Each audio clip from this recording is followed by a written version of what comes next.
আহ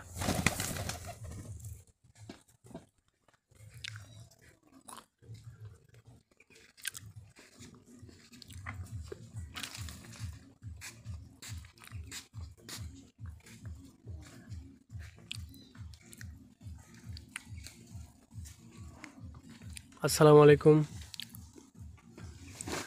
আমার বাসার 6টি পায়রা বিক্রি হবে। কেউ যদি নিতে চান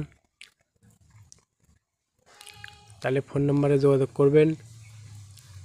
প্রতি জোড়া কবুতরের দাম রাখবো 700 টাকা। কেউ যদি কালা জোড়া নিতে চান 500 টাকায় দেওয়া হবে। এই পাশে দেখতে পাচ্ছেন, বাম পাশে মাথায় ঝুঁটি আর এই পাশে বড় মোরগ, এই দুটো জোড়া। আর কালো দুইটা জোড়া। এই কালদমের জোড়াটি নিতে পারবেন 800 টাকা এক জোড়া। কেউ যদি নিতে চান যোগাযোগ করবেন।